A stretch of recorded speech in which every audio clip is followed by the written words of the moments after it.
Hello, this is Chandra, and this is my presentation for 407 on comparing my award-winning middle schools. All right, so for this assignment, I used the Schools to Watch website for the information, and I dug a little deeper into the school's actual websites, like their district websites.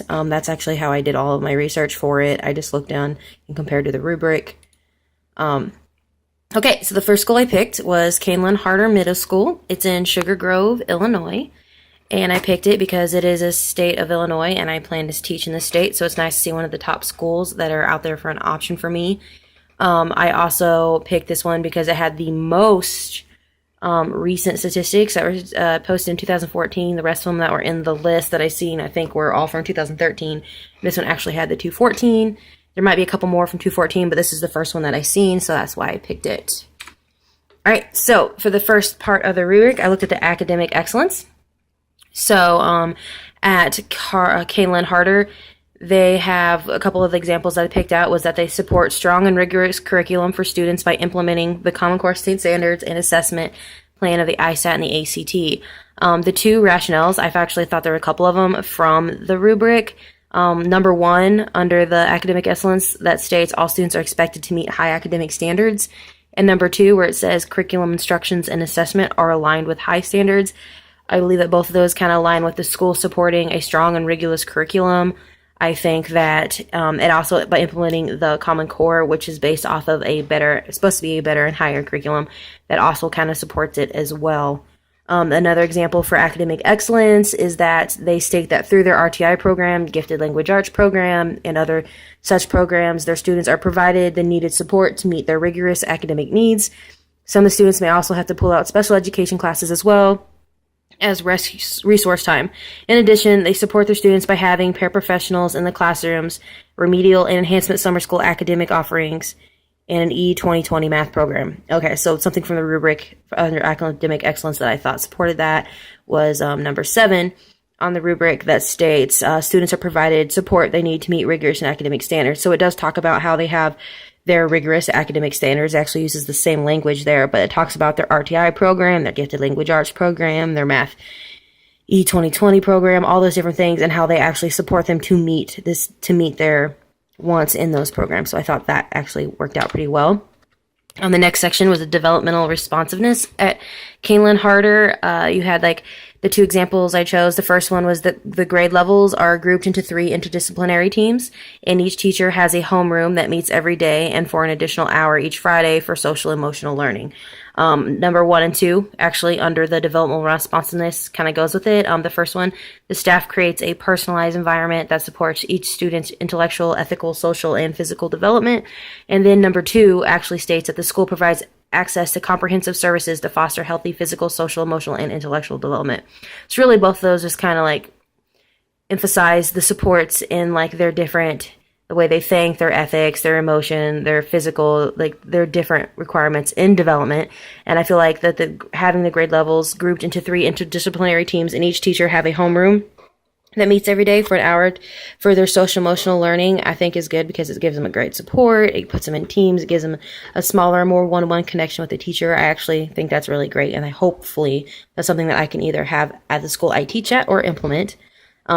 The second example was that grade level counselors loop their students over a 3-year period to establish and maintain relationships with their students and their family throughout their middle school career. So it kind of gives the kids like a home base to reach back to, like at least one person out of like all the other teachers and staff members that they'll have in their life that they can talk to and connect to. A rationale that I think how it supports the middle school structure would be number 7.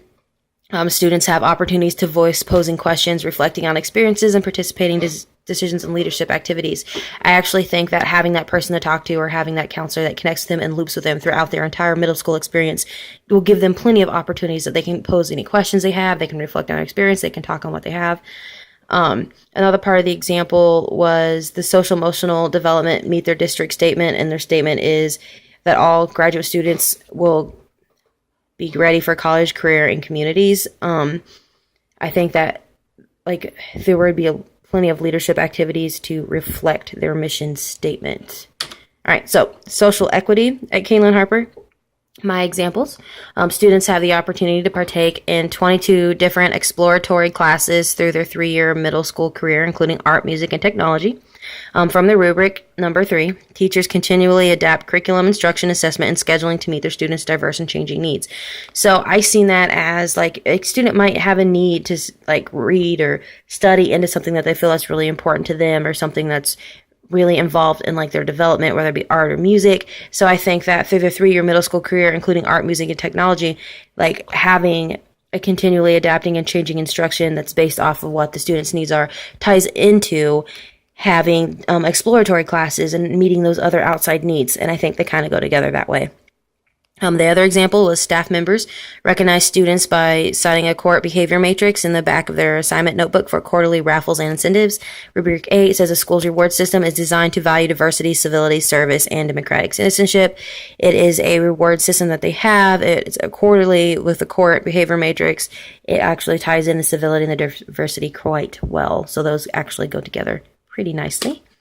All right, and then the last one for this school was the organizational support and processes.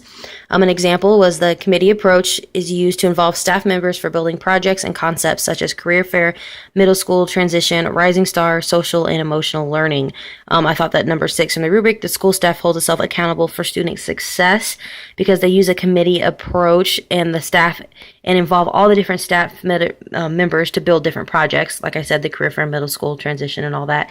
And they actually involve the staff and they use the college or the committees to do it. I think it works out pretty well. And then my next example is building leadership team is comprised of building administration, 11 interdisciplinary members representing levels grades 6 through 8, exploratory and physical education.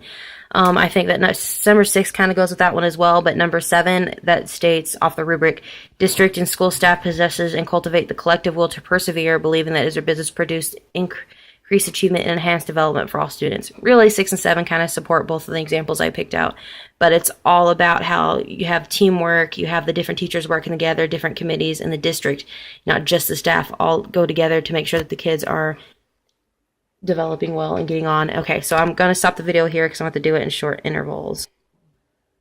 All right, the second school I chose was Benton Middle School, Kentucky. I chose Benton Middle School because it is in Kentucky. Kentucky is actually another state that I wouldn't mind teaching in. It's close to my mom's side of my family. A lot of my family lives down there. My church and everything is there. So it'd be good to teach kind of close because they're right on the Illinois-Kentucky border. Also, I chose Benton because Benton reminds me of Benton Springs, which is a really good campground. It's fun to camp there. They have some good trout streams and stuff. So I just kind of like the name, so I went with it. All right. So for the different parts that I chose, under academic excellence, my example was students have opportunities to get assistance with academics before, during, and after school through a variety of means. They have to pass their PASS, RTI, morning tutoring, after-school tutoring, and other things. From the rubric, I think number 5 supports that because it states that teachers use a variety of methods to assess student performance, like exhibition projects, performance tasks, and like the different things that it lists that they used, like the RTI, the morning tutoring, after-school tutoring, teacher assistants, all those different things, I think, are different ways that these teachers can use to assess. They might not all be summative, but they are formative assessments, so I think that was pretty nice. The second example I chose was most teachers use a variety of instructional strategies, thoughtful ed, cooperative learning, hands-on activities, competition, technology, inquiry-based learning. They use that to engage students in learning and to prompt them to think critically. I think number 5 actually supports that as well. But number 4, where it says instructional strategies include a variety of challenging and engaging activities that are clearly related to the concept of skills being taught, I think that correlates even more directly to it because it is talking about the different instructional strategies and about make sure that they're challenging and engaging, which the example actually states that. All right, under developmental responsiveness, the example I chose was students care about and support each other. They reach out to new students and to students that are to be seen alone. Number 1 from the rubric says that the staff creates a personalized environment that supports each student's intellectual, ethical, social, and physical development. And I think that also includes helping students reach to other students and staff reach out to students. If the kid seems to be alone or sad, I think that helping them with their emotional development is just as important because it does directly affect their intellectual and their ethical development and their social as well, having them reach out to each other. Another thing that the school had listed under their developmental responsiveness was that despite their limited staff, students are offered a variety of enrichment classes which allow them to develop interests and enhance their talents. Available human resources and expertise have been tapped to broaden the variety of enrichments offered. Number 6 from the rubric, students are provided multiple opportunities to explore a rich variety of topics and interests in order to develop their identity, learn about their strengths, discover and demonstrate their own competence, and plan for their future. So the school itself is actually offering different classes to enrich the offer areas that they are interested in. They have different resources and expertise and people that they can talk to. I think that'll be a great source for them to develop their identity and to learn about their strengths. So I think that those support each other rather well. All right, so going on to social equity. Under the examples, I have appreciation of different cultures is stressed and infused into their classwork at Benton. Teachers are intentionally make a concentrated effort to teach about different cultures. Number 5 off the rubric supports it pretty well. Students have an ongoing opportunities to learn about and appreciate their own and others' cultures. It's a great way to stress cultures. It's good to bring them more together. I think it goes along with the development a little bit because learning about their cultures and learning about other cultures kind of helps them on their social emotional as well. My second example, school rules are posted throughout the building and are fairly and consistently applied. These expectations are addressed with students at the beginning of the year and revisited during the year so that students know and understand the expectations. Number 10 just straight up says the school's rules are clear, fair, and consistently applied. Having the school rules posted throughout the building, and it says the same language again, that they are consistently applied. The expectations are addressed with students at the beginning of the year just to let them know, because it's not only just posted, they go over them with them. So to me, that really says that the rules are clear and fair, and that the kids follow them because they're consistently applied. All right, and the last one, organizational support and process. So at Benton, they state that the tradition of the school and its heritage have been honored through pictures posted in the building, especially in the gym area. The school staff holds itself accountable for student success. So I seen that those went together because, like, the tradition of the school and its heritage is honored, and pictures are posted in the building, the gym area, because that's where actually I looked at the website and they talked about, like, that's where the kids congregate in the morning for their, like, recess after lunch stuff. They all go into the gym. So by having the heritage and the tradition of the school and, like, the successes of the school posted and everything for the children to see, I think it's a great way that the staff holds itself accountable for student success, because the students see the success, they know that that's expected of them, and that's a way a staff can reach out and show, like, what they have done and what they plan on doing with the students. In the last example for this one, have teachers are not afraid of change if they go with the flow and embrace changes that they believe will benefit their students. However, initiated changes are regularly evaluated to be sure that they are helping students and making a difference. Number 1 from the rubric says that a shared vision of what a high-performing school is and does drives every facet of school change.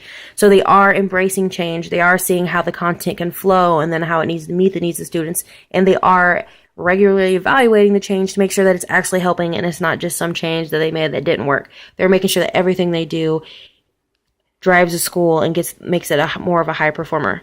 And then I need to stop here. So before I get into my 2 insightful ideas, I just want to point out that these schools are very similar. They both obviously embrace the middle school concept. The rubric, I feel itself, actually focuses really hard on the middle school concept versus a junior high, because it's very much involving the social emotional, the identity development, not just the cognitive development. It gives them a lot of structures and supports that the kids need when they're going through their changes in their adolescence.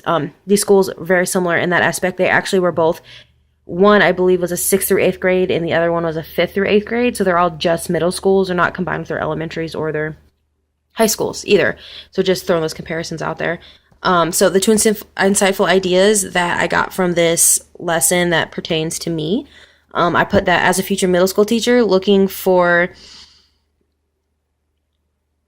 things that I found in this assignment helpful.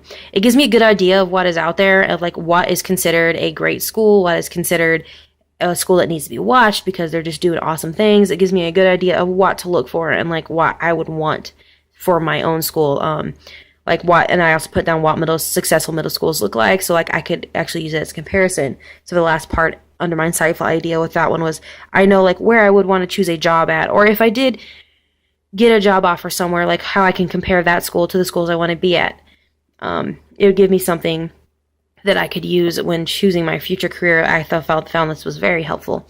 And my other insightful idea was, as a future middle school teacher with a job, so if I actually finally accept a job or if I find one, this would give me something that I know I can do to make my school better. It gives me ideas of change that I could suggest at meetings. It'll help me climb up higher in my school system. It's a good way to come up with ideas or things that I can offer, or like what I know or my school is lacking. I can compare, and I can just really help the school that I'm in grow, which would be really awesome. And then the last slide that I have is actually what I believe about the middle school structure. So what I put here is, I do believe that at the age of adolescence, to have a school structure to respond to the unique changes this age group goes through is imperative. Just look at the requirements and the rubric for schools to watch. There is academic excellence, developmental responsiveness, social equity, organizational rapport, and processes. Two of those four domains are specifically for the middle school structure. The social equity and the developmental responsiveness, because they rely on how the system handles the students' developments, their self-identity, their social-emotional, everything that they're going through. It's how the schools react to that and how they are forming their curriculums around it. I think that's very important. I think that's very important. I think it's supported by the fact that the rubric used to evaluate schools and see how good they are involves it and makes sure that is part of the curriculum. Another thing that I thought supported my belief on how the middle school outlook is the best one is in my textbooks labeled Adolescence. It talks about the importance of the students' cognitive, social, emotional, and physical changes. It states, to which I agree, and supports my argument for the middle school structure, that to really teach the child, you need to teach the whole child, and that you need to take into account everything that affects their learning, their social emotional development, their search for their identity, their search to find themselves, and like what they're interested in and what they're learning really affects the way that they are in a classroom. Understanding the changes they're going through and be able to respond to it and be that person they need to go to really affects the way that they're going to learn in your room. It's not just the content and throwing the content at them, but you need to be there for them emotionally as well, because they'll connect to you and to be more engaged and then connect to the classroom. Reaching the student and helping them in every aspect to become a better civilian is the basis of all education. I mean, just ask yourself, which is a question I want to end with. Can you really reach that student and make an impression on their lives if these aspects are ignored?